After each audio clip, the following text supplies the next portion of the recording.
Om Sami Saraswati Namaha. Namaste. Namaste. And tonight we're going to begin with verse 40 in chapter 18. So please everyone open your books and we'll all recite together.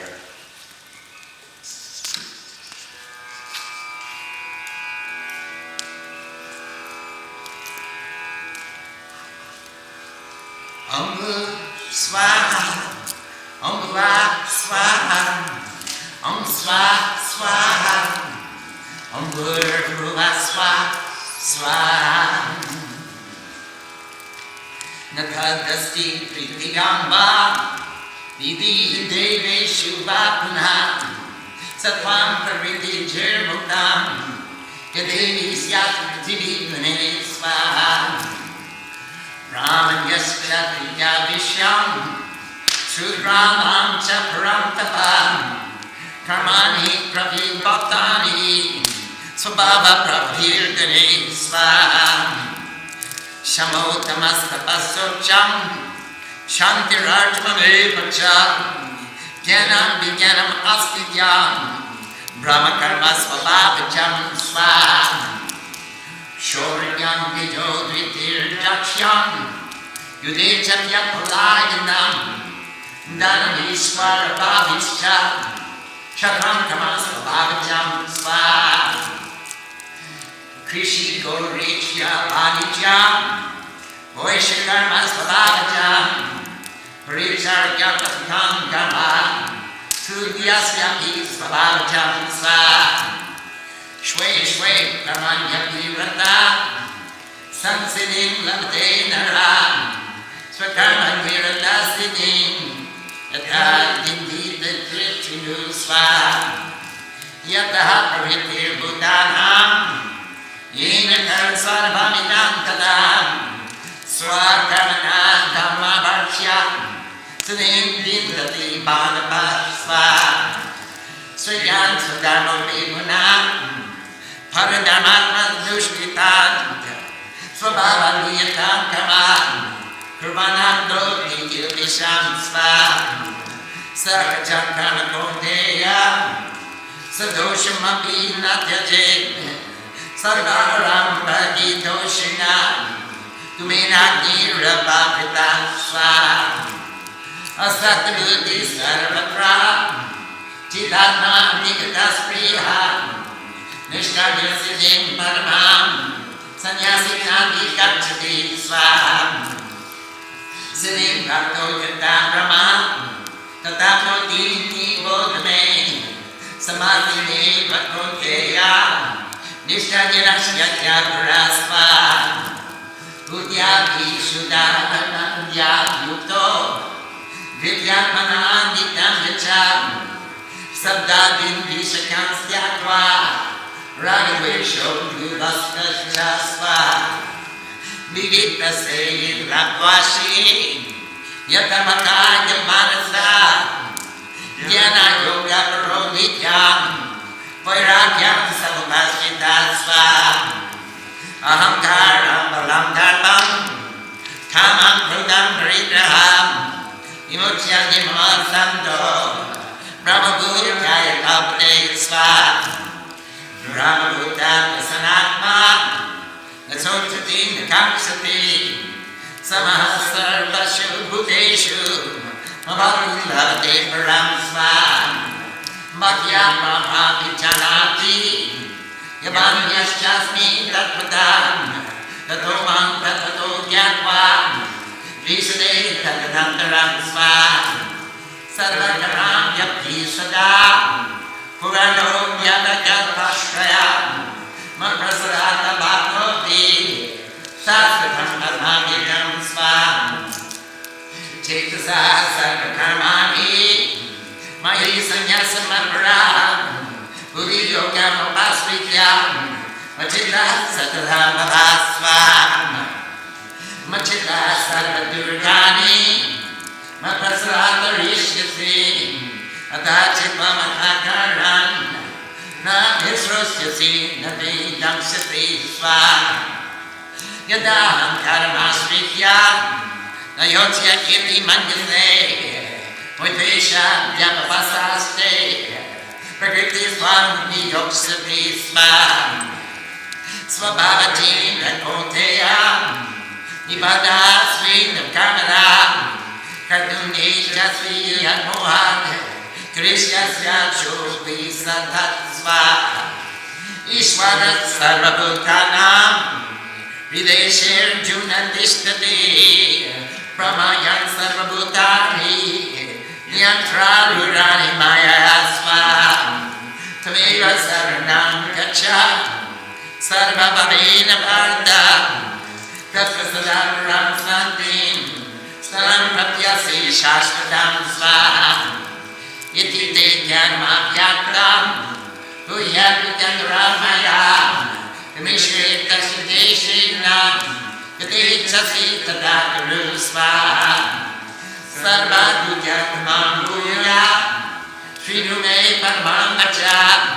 Ishtosime Viramiti Tadovachasi Me Vekritam Sva Mamanasa Balamanpato Madhyadimam Namaskaru Avedishyasi Satyamte Pratijane Priyosime Sva Sarvatram Prityajam Amekam Sharanam Rajam Ahamba Sarvabhavyo Mokshayishyami Masucha Sva Idam Vednatapaskaya Navardaya Kadachanam Natashishuva Vedtatyam Rachamam Yokyam Sunyati Sva Yagiman Paramandutyam Mapakeshti Dadasyati Bhaktin Ragi Parampritva Aveva Chati Samsya Sva Nachatasmata Nushyeshu Kashime Priyapritama Bhavita Nachame Tasmata Anyam Prikataro Visva Abhishite Chakyadimam Dhamyam Sambhatmatayo Gyanayaki Latinam Ishtashaviti Vimai Sva Shradhavananda Suyasya Sinudyana Piyogara Sovi Mukta Shubhalokan Prabhuvyaka Punyakamatam Sva Kitideta Trukam Nepartam Taye Kagrina Chetasam Kachita Gyana Sammoham Pranashta Stetanam Jayasva Arjuna Vachasva Nashyo Mohasmiti Langwa Prabhasadharma Manchutam Sikosmi Kata Sandeha Krishe Vachanantava Sva Sanjaya Vachasva Ityaham Vasudevashya Bhartasya Chamahatmanaha Sabhavanamatra Shamad Abhutam Roma Harshanam Sva Vyasa Prasada Jutava Netandupya Mahamparam Yogam Yogeshwara Krishnat Sakrat Ragayatetsayam Sva Rajam Sanskrita Sanskritya Sambharam Bhutam Keshavarjuna Yogoyam Rishyami Chakrakurvakusva Tacha Sanskrita Sanskritya Rupamadhurya Bhutarai Dismayo Rame Maharajan Vishrami Chakuna Kunasva Yatra Yogeshwara Krishna Yatra Parto Dhanurdara Tatra Sri Vijayo Bhutir Trivani Matir Mamasva Om Tat Sat Om Swa Yati Srimad Bhagavad Gita Suashtadasodhyaya Swa Yati Srimad Bhagavad Gita Samapta Swa Om Bhu Swa Om Bhuvat Swa Om Swa Swa Om Bhur Bhuva Swa Swa.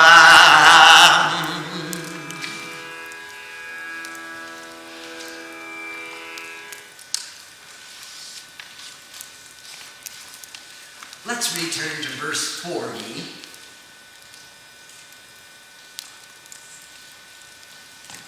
What a dynamic ending.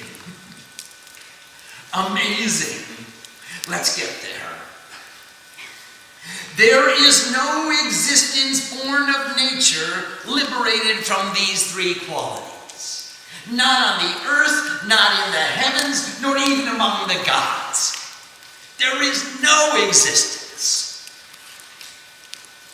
The activities of the intelligence system, the defense system, the circulatory system, and the system which nourishes and cleanses are distinguished by their intrinsic natures born of these qualities. Brahmins, Kshatriyas, Vaishyas, and Shudras all are acting in accordance with these qualities. And here we have the Brahmins as the intelligence system, or the central nervous system. The Kshatriyas are the defense system or the immune system. The circulatory system is the Vaishyas who are circulating goods and services throughout the society. And the Kshudras nourish, and they bring the nourishments into the society, and they take away the refuse. They nourish and they cleanse the society. These four natures of existence are required, they are compulsory for any existence, from a cell to a human body to society as an organism. We require four kinds of functions, which are specialty functions.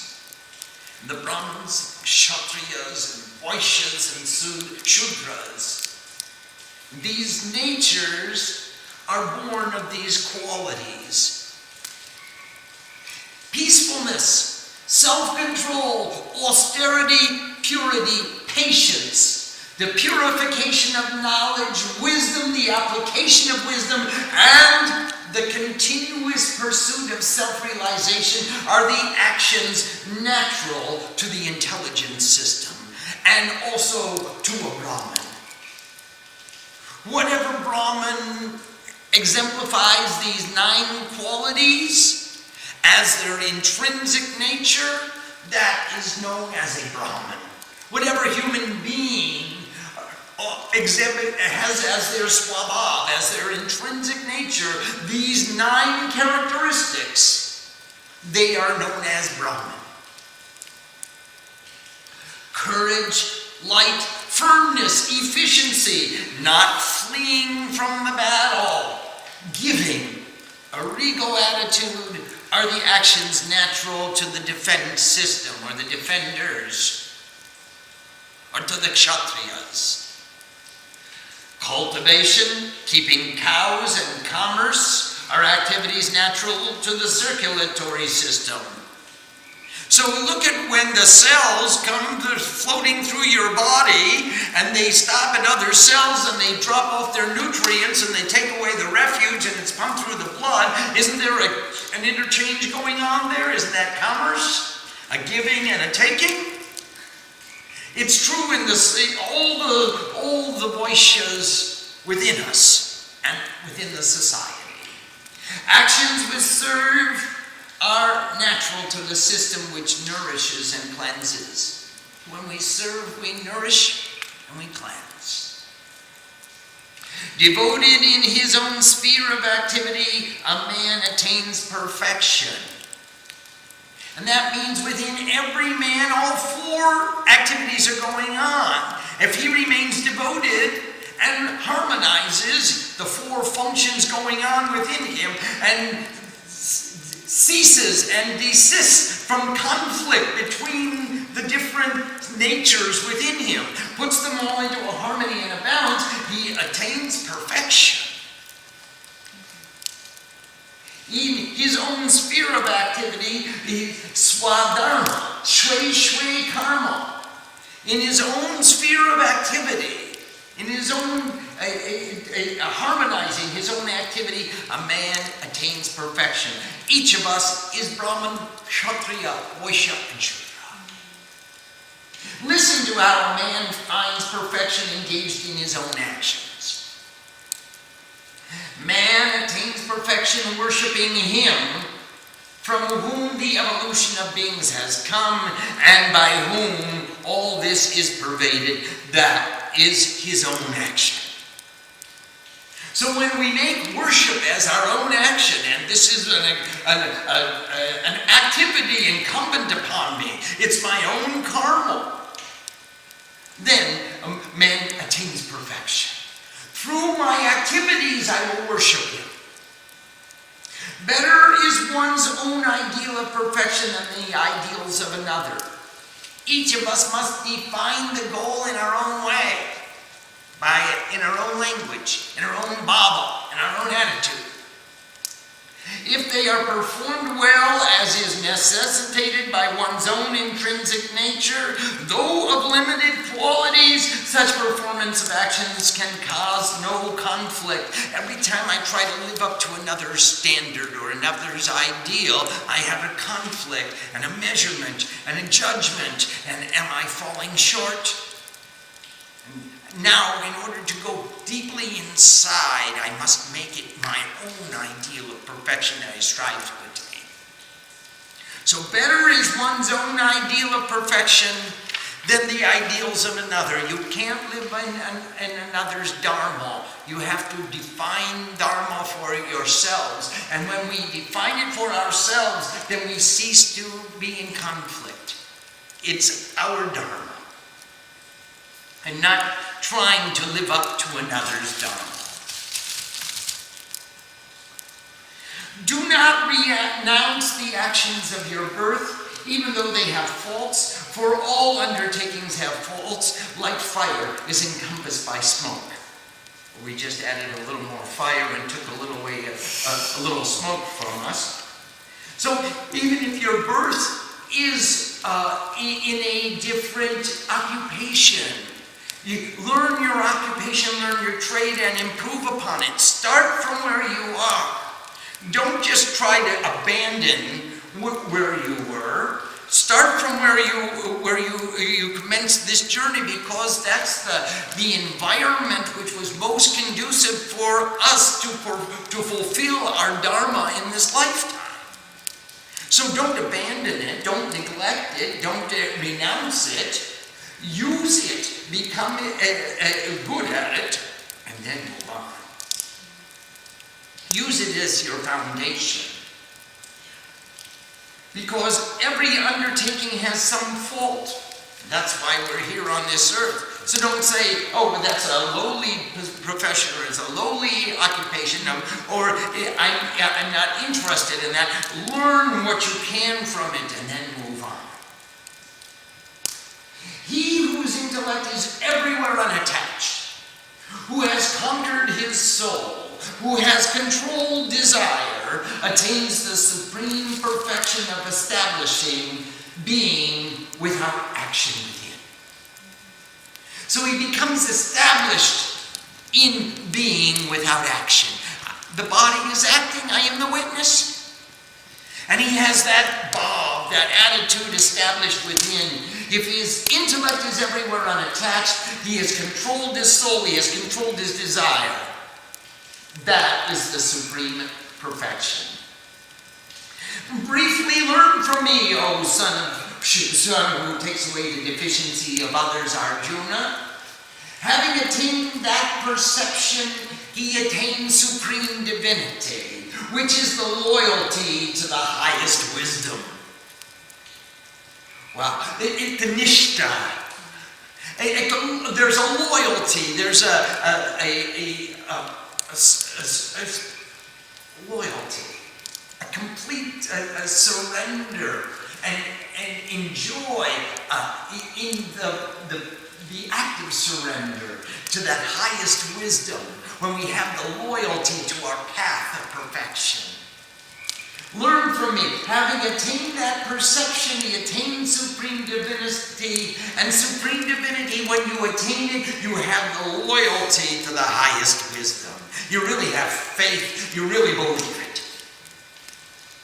With the intellect united in purity, firmly controlling the soul, renouncing sound and other ideas, abandon attraction and aversion.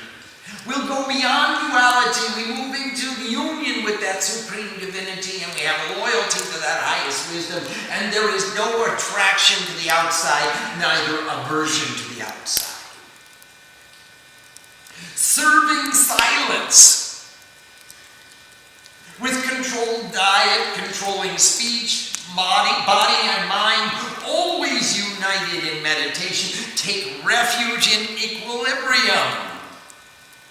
This samyavashta, samupashrita. When you're renouncing all eternally renouncing all the extraneous, we move into that meditation and we remain united there, and we take refuge in that equilibrium. We become in samadhi. We leave the duality behind. We have no attraction nor aversion. We have loyalty to the supreme wisdom, and we become one, united with supreme divinity. Eradicating ego, strength, arrogance, desires, anger, covetousness, possessiveness, and being at peace, one can think to become one with the supreme divinity. Who has become one with the supreme divinity loves the soul, does not grieve nor desire. He is the same to all beings, and he attains supreme devotion to me. Loyalty to the highest wisdom. Supreme devotion to me. By devotion he knows the principles, what I am and who I am. Having known the infinite principles, he enters me. By always taking refuge in me, he performs all actions. By my consecration, he attains the eternal, indestructible goal.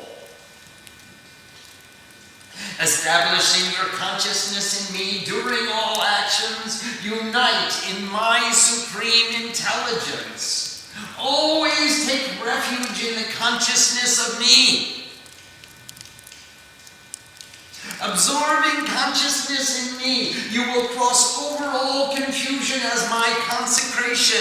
This is the prasad of your action. You will cross over all confusion as my consecration now. If from egotism you will not hear, you will suffer. Now, if you can hear, please listen. Controlling ego, controlling attachment, controlling attraction and aversion, taking refuge in the loyalty to the supreme wisdom. Absorb your consciousness in me and think only of me. You will cross over all confusion, and that will be my consecrated offering. That will be my prasad. And if you don't want to listen to this, you will suffer. This ideal is untrue if you egotistically think you will not fight. Your nature will compel you. You must strive for excellence. It's your swabhav, it's your intrinsic nature. Your nature will compel you. There's a compelling necessity to strive for the highest ideal of perfection. And if egotistically you say, I'm not going to strive, I'll just give a little less and walk off. I'll leave my work undone and leave. I get paid anyway. Then you will suffer. And your nature will compel you to go back and strive for the highest ideal. O son of who takes away the deficiency of others, Arjuna, bound by your own intrinsic nature to perform actions which from ignorance you wish not to do, you will be helpless but to do just that. Go ahead, try and abstain from action. Your nature will compel you to act. Clarity of pure devotion, the seer of all is established in the regions of the heart in all beings, causing all beings to move in the illusion as if riding on a conveyance. This seer of all is in the heart. And you'll be compelled to act. Take refuge in him with your complete attitude, O descendant of the light of wisdom, Arjuna. By that consecration you will attain the eternal residence of supreme peace. Thus, the most esoteric of all secret wisdom has been explained by me to you. Fully contemplating this, act as you choose. Again, listen to the most secret of my supreme words. You are firmly loved by me, and therefore I speak for your welfare. Be with your mind in me. Be devoted to me. Bow with respect to me. In truth, you will come to me. This is my promise to you, for you are my beloved. Renouncing all other ideals, take refuge in me alone. I will liberate you from all sin. You should not explain this to those who practice no austerity, no devotion, and not ever to those who desire not to listen, or to one who disrespects me. Don't go passing out incense in the airports. You should not explain this to those who practice no austerity, no devotion, and not ever to those who desire not to listen, or to one who disrespects me. Who will explain the supreme secret of devotion to my devotees will without a doubt come to me, even becoming supreme with me. Hey devotees, if we share this secret together, we get to come to him and to be one with him and to become supreme with him. On the entire earth, there is no other that is more dear to me than he who performs excellent acts of love for me. And for those who will study this discussion about the ideals of perfection, I will regard that I am desired and have been lovingly worshipped by the sacrifice of wisdom. This is a Gyan Yajna. It is a sacrifice with wisdom. It is the demonstration of the sincerity of our devotion. It is the purity of our loyalty to the supreme wisdom. And he likes that. He says it here. There is no one more dear to me than who performs excellent acts of love for me. And amongst all the excellent acts of love for me, I will regard, if you study this discussion, I will regard that I am desired that you like me. A little bit even. I will regard that you desire me and that this is your worship. This is a yajna. The man who is full of faith and free from malice, who hears this, will attain the happiness of meritorious actions in the world, as well as liberation. Son of she who excels, Arjuna, did you hear this with focused consciousness? And has your ignorance of delusion been destroyed, conqueror of wealth, Arjuna? And the clarity of pure devotion said, my ignorance has been destroyed. My memory has been returned to me by your consecration, O imperishable. This is the prasad of listening to you. I have been firmly freed from doubts. I will perform as you say. And now Sanjay, he who is victorious over all, in describing this narration to the king Dhritarashtra, the blind ambition who wants to see his son, the purveyor of evil, defender of evil, he wants to see his son victorious, and he's listening to Sanjay. And thus I heard this wonderful discussion between the great souls, the Lord of the earth, Krishna, and the son of she who excels, Arjuna, which excites my skin. Rom, Rom. Rom Harshanam. My skin is, the hairs are standing up on edge. I have heard the supreme secret of union directly from the Lord of union, doer of all, Krishna, speaking himself. O King, again and again I rejoice in the merits of remembering. Again and again this wonderful discussion between embodiment of the functions of creation, preservation, and transformation, Krishna, and the clarity of pure devotion, Arjuna. O King, it is a great wonder to me that remembering again and again the most wonderful form of remover of duality, Krishna, again and again I rejoice. Wherever is the Supreme Lord of Union, the doer of all, Krishna, wherever is son of she who excels, Arjuna, who wields the bow, there will be respect, victory, happiness, consistency, and wise counsel. This is my understanding. Om Tat Sat.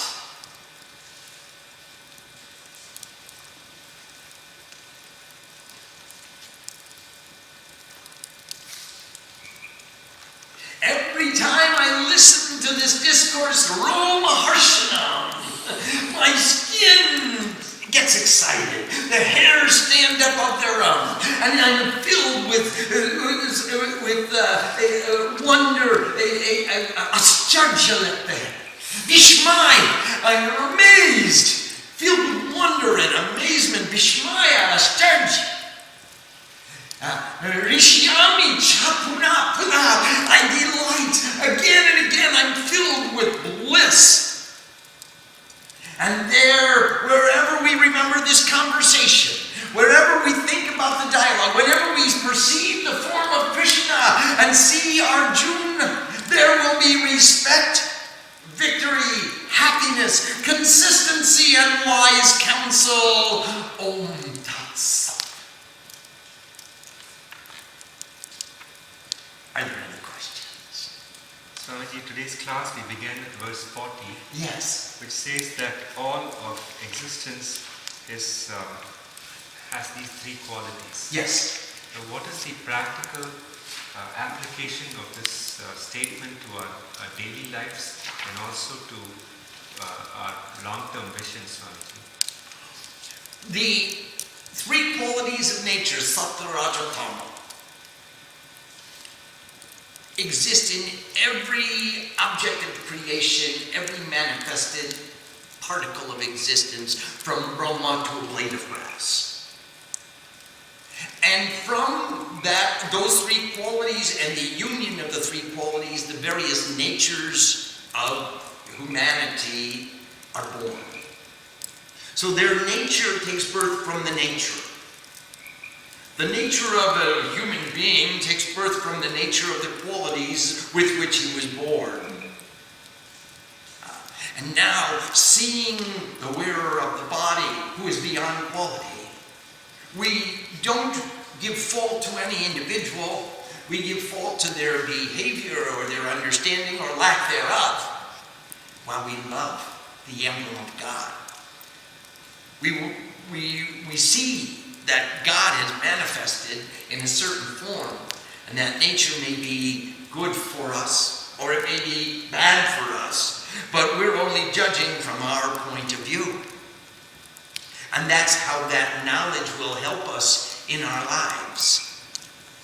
Certainly we will want to encourage everyone to give up their bad natures and inspire them to take up a good nature. But they will act according to their nature. And when we judge their nature and wish their nature were otherwise, we're causing ourselves pain for no reason at all, because their nature is their nature and they're going to act according to it. They will act accordingly. Now, if we look for ways to build bridges and harmonize their nature with our goals and aspirations, then we'll find success. But if we say, change your nature, this knowledge is very practical for us. So this field of social activism, Swamiji. Yes. How does this suggest that it's not worthy of pursuit? No, definitely worthy of pursuit. We will inspire those who care to listen to change their nature. And we will exemplify the fruits of changing our nature and acting more in accordance with this ideal of perfection. But we don't anticipate that they're going to change their nature just on our say-so. Still, we must act. Yes, please. Swamiji, Wendy from New Jersey has Namaste, Wendy Ma. some questions. She especially a special message from Sam. Oh, thank you. Saying that he says hi and thank you for the congratulations and applause. Oh, we're so proud of you, Sam, for your attendance record and your good behavior during our class. We're giving you special recognition and thank you for being part of our class. Wendy has two questions. Yes, please. In verse 17, Lord Krishna tells Arjuna that even though it appears that he has slain the enemies, he does not slay, nor is he bound by his actions. Is this specifically referring to chapter 2, verse 18, where we say, who wears the body is eternal, undefinable, indestructible, or is there additional meaning? No, you're very accurate, Wendy. This is definitely referring to the wearer of the body who is eternal and indestructible. So if he's indestructible and he's eternal, then who dies? So Arjuna is not killing anyone. He is striving to manifest the ideal of perfection.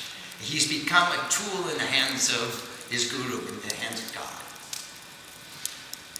Second question, it appears that we are always bound by our actions. Society's rules, morals, values, etc. dictate responsible behavior. We have to work hard to have an attitude free from ego and let our actions come from that pure place. Last night, Swamiji, you said, don't be bound by your action. Can you please comment how this statement applies to the battlefield of life in the year 2007? Whoa! Wendy, every time we act, there are two possibilities. We act for thee, or we act for me. If there's selfishness attached to the action, then we're bound by that action, and we are bound to experience all the repercussions of that action. Now, if we're acting for thee, and I become a tool in the hands of God, and we surrender our selfishness and don't long for the fruits of our action, or just long to give the best we possibly can to the highest and most noble, then we are free from that action. We're not bound by that action. Now, all through the day, all of us perform actions. Some actions are for our families because we want to nourish them and give them the best. Some actions are for our communities because we want the community to grow appropriately. Some actions are for our nation and we want the nation to prosper, and some actions are just for little old me. And we want to take the attachment that comes in those actions for little old me and minimize that attachment to the greatest extent possible and make that activity much more noble than I'm doing this for myself. I wanted to raise the level of consciousness that comes through that action so that I can consecrate that action, even the actions of feeding and nourishing or cleansing this body are actions of caring for the tool in God's hand. Not just because I want to pig out on a bag of potato chips with both hands while I'm driving down the road and drinking a soda pop. I don't want to nourish the body in that way. I'd like as much as we can to elevate our actions so we're taking care of the temple of God. Just like we take care of this temple, let's take care of this temple as well. That would be another application in 2007. Dilip from Florida has a question. Namaste, Dilip. Individual dharmas can cross each other's path, as in a sangha. But when part, how do we overcome the attachments which are no longer needed?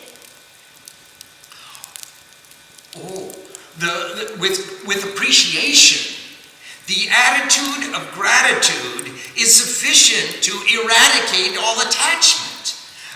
When we part company, thank you so much for all the value that you've added to my life, and now it's time for us to pursue different activities. Let's think of what is fair and reasonable and how we should part company, and then seek to do so in the most noble ways. Because we all realize that we can't stay together permanently. Every compound will dissolve. Any two things that are put together will at some time come apart. And knowing this, we can free ourselves from attachment. Just thank you for the time that we spent together and for adding value to my life. And I hope I nourished you in the same way that you nourished me. Another question from Wendy. She says that in verse 67, Swamiji, it says not to explain these practices to those who do not desire to listen. I often hear other people trying to explain things to those who are not interested or not ready. Do I say something to those people, or do I not explain these practices to those people also? Oh, I wouldn't get involved unless it was necessary, Wendy. We're not out to correct others' behaviors. We're more interested in correcting our own. So see those who don't want to listen and judge the quality of attention that they're paying to what you have to say. And if others think it necessary to correct others, that's fine. But don't waste your time. Don't waste your energy. Don't get involved in trying to correct the behaviors of others who don't want to be corrected. They can't hear you, and they will resent you, and you will only invite conflict and hostility to yourself. Be at peace in yourself. Now, you have a duty to speak out against injustice. If their faulty behavior is going to cause injury to another, you have a duty to call that to their attention. But I don't believe that because we have this understanding, we are obligated to become the policemen of the world and go around and correct everyone else's behavior or explain to them the error of their ways. Usha from Canada has a question. Namaste, Ushama.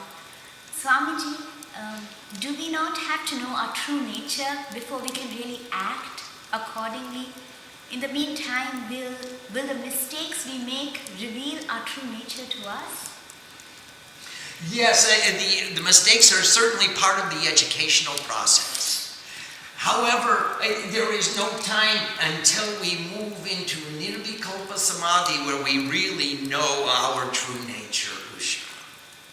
You see, our true nature is not this facade that is constantly changing. Our true nature is that which is beyond change. Now, let's examine the way we started this life and how far we've progressed and where our nature is evolving towards what ultimate objective, what ultimate goal. And thereafter we can streamline and discard the extraneous and make our path more efficient so we don't waste time. We get there all the sooner and all the more efficiently. But if we waited to know our true nature before we begin the journey, I'm sorry, we won't get there at all. Look how far we've come already. In these short few years of our brief appearance in manifested existence. How far have we come? Here we are on an evening studying the Bhagavad Gita. And Krishna likes that. So we must have done something good. Thank you for your natures. Swamiji, then nature is, even earlier when you spoke about nature, is that the combination of sattva, rajas, tamas? Yes. Our nature comes from the balance of the three gunas, which gives us a propensity to act as a Brahman, a Kshatriya, a Vaishya, or a Shudra, which gives us a propensity, a tendency to create sanskaras in certain ways because of our gunas, our qualities, our attributes. And then this whole samskara builds upon each other and compounds to make vasanas, which are the desires and tendencies which we must act out in this manifested existence. But Swamiji, you said that can be changed. It certainly can. I was just thinking right now of Valmiki. Valmiki was a robber, a thief, a dacoit, a highwayman. He used to stick up people and steal all their valuables. He plundered and pillaged and maimed and looted, and he was badmash. That's the story of Valmiki. And remember, he sat and he meditated until he became covered by Valmiki. And he was the one who came from the anthill.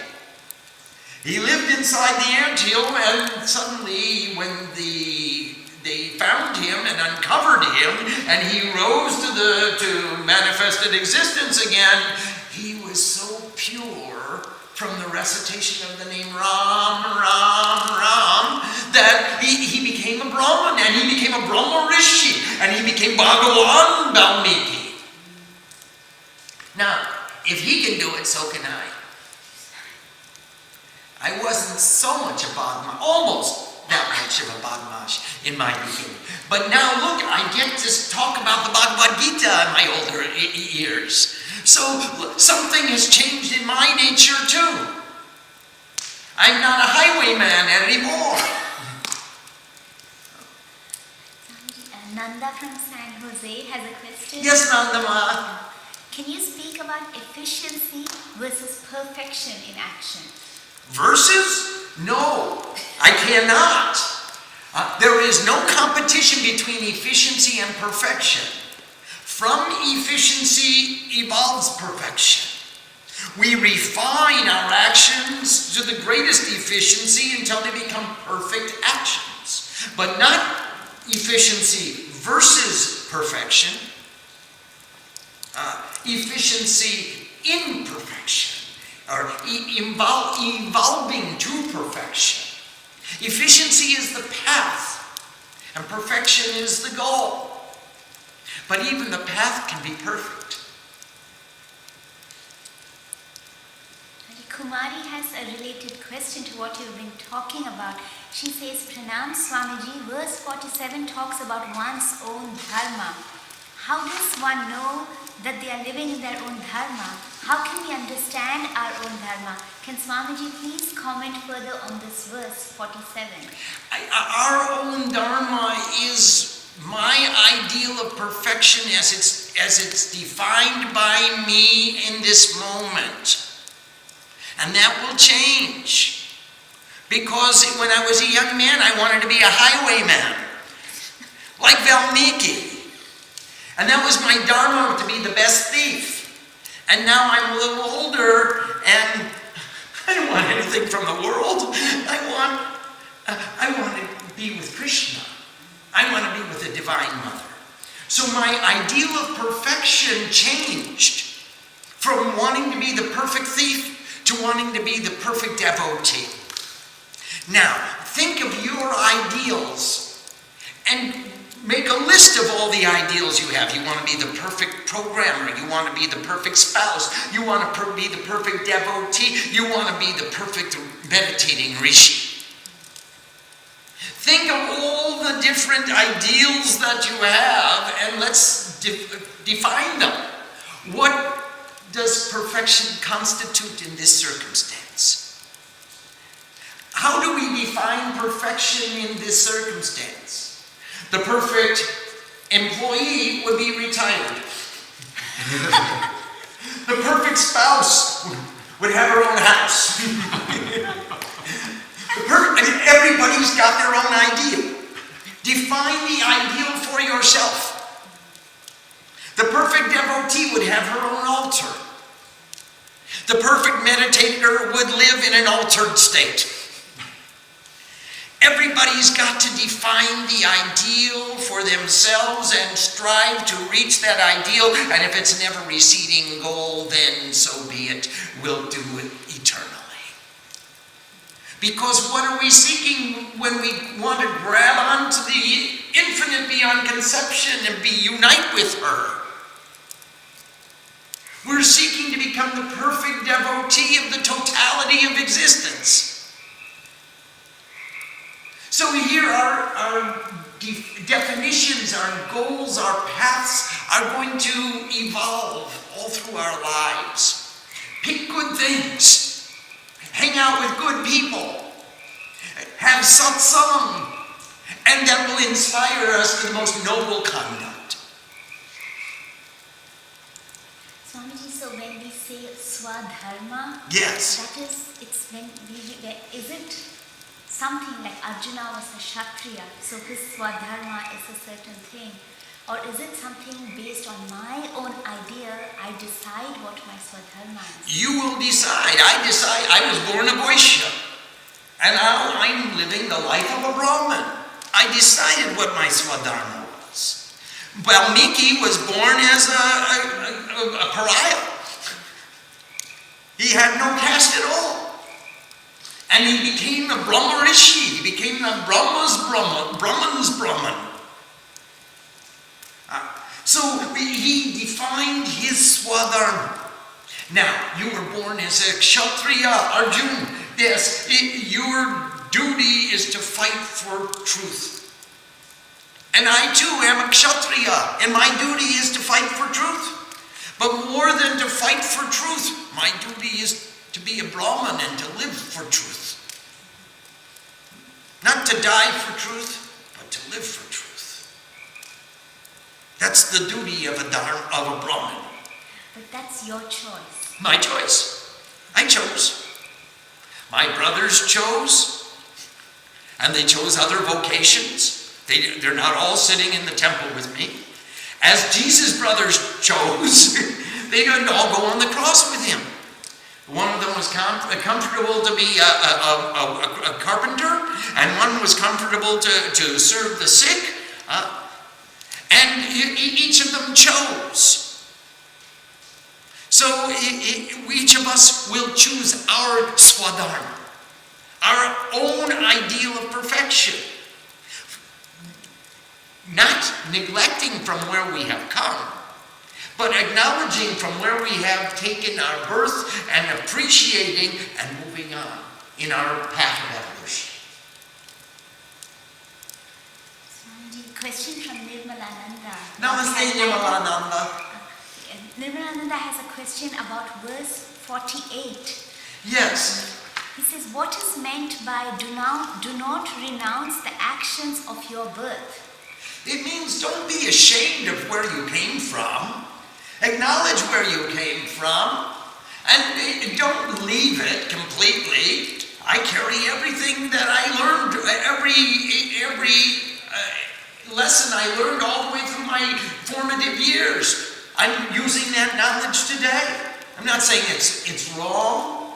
It was worldly knowledge, but it certainly helped to qualify me to do the job that I'm doing today. So don't leave your past completely. Take the good things that will be useful and apply them to your present circumstances and continue to grow. But here, really, they're talking about, hey, don't be ashamed of your past. Be proud that you learned the lesson and get to move on. Om Sam Saraswati Namaha. Namaste.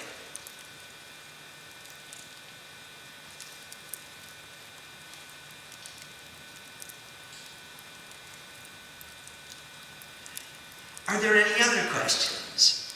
Please. Swamiji, a question from Dilip. Karmas are for oneself, one's family, one's community. So along the line, Swadharma can be tied to all three. Absolutely. So can Swadharma evolve every second? Where do we stand? Yes, Swadharma is constantly evolving, Dilip, and our understanding of it is constantly evolving. However, we have certain basic goals and aspirations that are lampposts along the way that we can see in the distance that we're working towards. And that defines our Swadharma. Where are we going from here? We don't always live in the present. Many of us have a projection towards the future. Now, I agree with you that the past is a present recollection, and the future is a present projection, and the reality is only the present exists. However, the only time we are totally absorbed in the present is in samadhi. Otherwise, past and future enter into our present perceptions. And so that Swadharma, that's ideal, a perfection is a goal that we hold out in front of us so that we can evolve in a controlled manner. Otherwise, we can't make our journey. We go in every direction at the same time, digging many shallow wells. Nanda is asking, if you could ask us to take one thing with us and implement it regularly as a result of this Gita Yagya, what would it be? Thank you so very much. Thou shalt love the Lord thy God with all your heart, with all your mind, and with all your soul. The greatest of the commandments. Be devoted to me. Swamiji, Michael from Colorado has a question. Namaste, Michael. Namaste, Karen. So, define the goal, then define the highest ideal of perfection of the goal, offer the fruits of that action to God, live forever. Michael, would you please tell that to Latha, to Nanda? That's just the answer to her question. Thank you very, very much. You can send that to Nanda. I'm sure she'll appreciate it. It's much better than my answer. Thank you. Swamiji, Dilip has a follow-up question. Certainly, Dilip. He says, Kshatriya or Brahman, I wanted to be soldier, then wanted to be judge, but ended up as engineer, so where would my dharma evolve from? And he says, sorry for taking little lightly. Where would you evolve from, or where will you evolve to?